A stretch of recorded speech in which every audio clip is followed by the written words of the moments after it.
Hello, New Song. This is Miss Louise coming from my reading house. And today I'm going to read you a book that's very special to my heart.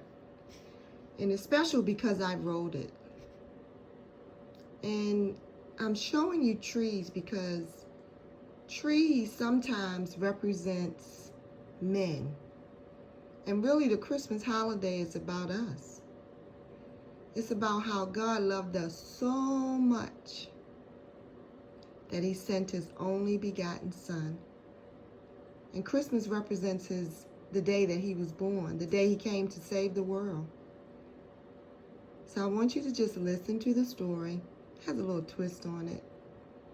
But just know that Christmas is about people and loving on people and giving and being joyful in spite of everything else. So here we go.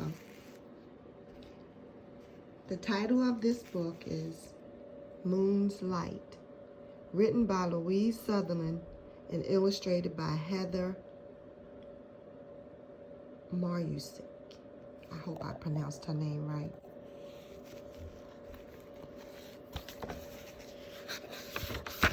Moon's Light.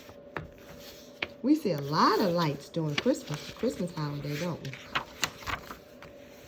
Okay, let's begin. Moon, Star, and Cloud were out playing in the sky one night. And they were having so much fun playing Ring Around the Rosie. Ring Around the Rosie. As they began to sing, "We all fall down," Moon stopped and sadly turned away. "What's wrong, Moon?" Star asked. Look at Moon. "I am the only one who can't fall down," cried Moon. "Star, you can fall and people make a wish upon you. Cloud, you can fall down and change your name to Fog. What do I do?" "I do nothing. I don't even have my own light. I have to borrow it from the sun." Star and Cloud tried to cheer him up. "It's just a game," they said. But Moon just moved and faded away into the night. The next day, Sun had some great news for Moon and the universe. But he could not find Moon anywhere. He searched all over, but Moon was not to be found. He even stayed out longer in some spots, but still no Moon. Sun saw Star and Cloud and asked, "Have you two seen Moon?" "No, not since the night he was sad about not being able to fall down." "Not being able to fall? What do you mean?" questioned Sun. Star and Cloud explained to Sun what happened. Sun was so excited about what was about to take place that evening that he had to shout out loud, "Everyone, I have wonderful news. Tonight a child will be born and he will change the world forever. We all have to help this to come to pass. That's why I need Moon. We must find him. We need his light tonight so that people can see where the child will be born. Star, your father, Mr. North, will lead people to the special place. Cloud, you and your family must clear the sky tonight." Star and Cloud were bouncing around with excitement, asking, "Who will be born?"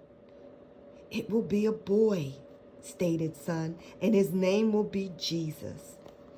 I will continue to look for Moon, but if you see him, tell him the great news."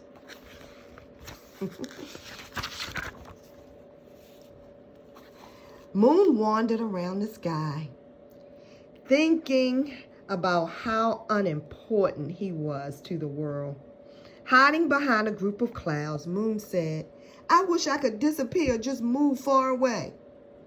As Moon moved along, he overheard the clouds talking about an important job that Sun had given them. "Tonight is the big night," one of the clouds said. "Yes, we must make sure the sky is clear," another said. "Oh yes, we must make sure there is no cloudiness. Let's get to work."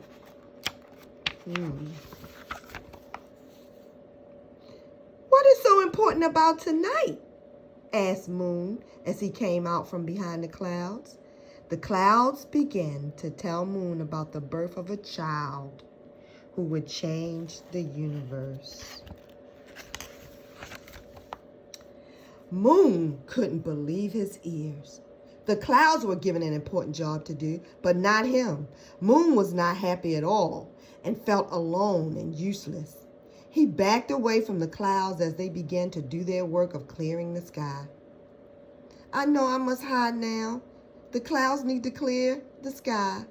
But that's where I live," Moon thought. "I have to find somewhere to go. But where?"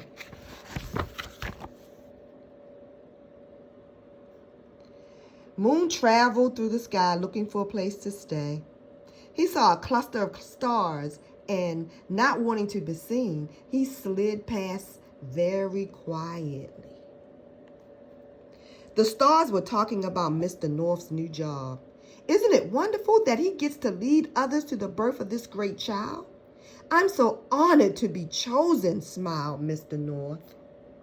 Moon could not believe his ears. Another important job had been given to someone else. One of the stars noticed Moon and said, "Moon, we heard that Sun was looking for you. Did you talk to him?" "No, I have not been home." "Well, get along home and see what he wants. You know tonight is important." Moon moved along slowly until he heard someone calling his name. "Moon! Moon! Where are you?" Moon turned around and there stood Sun, smiling brightly.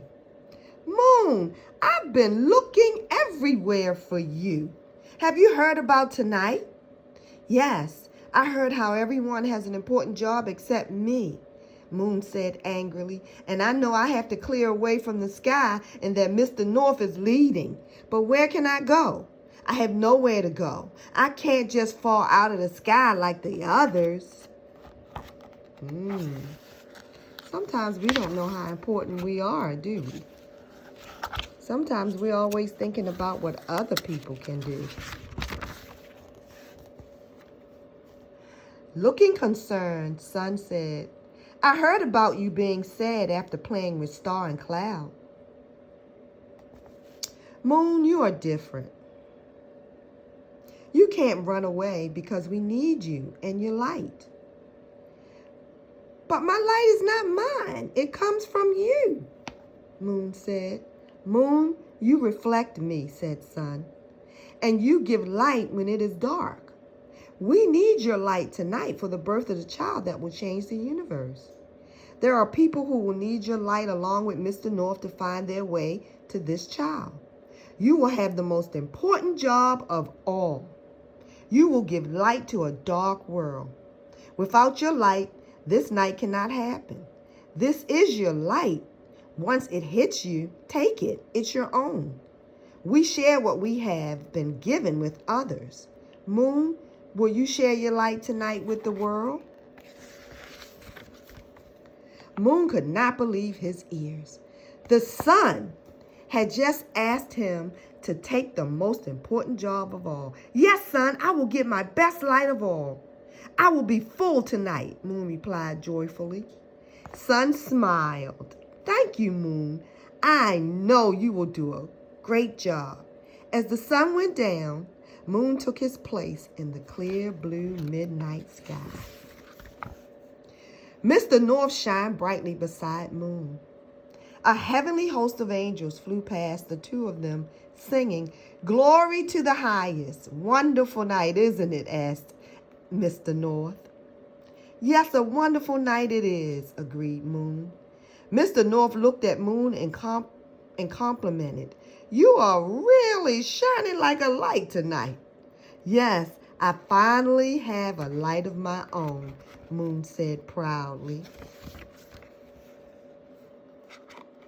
The heavens lit up with the brilliant light that God had created. Jesus, Savior to the world and the Son of God, was born. Moon watched as people brought gifts and called the little boy King. That evening, Moon realized the importance of his job, and since then, he has reflected the sun every night. He will continue to do so for the rest of eternity. The end. We all have special light. We all were created to do something on this earth. So that's what I want you to do. But before you do that, I want you to go wash your hands. And remember that there's something in you that the world needs. All right. Talk to you later. Bye-bye.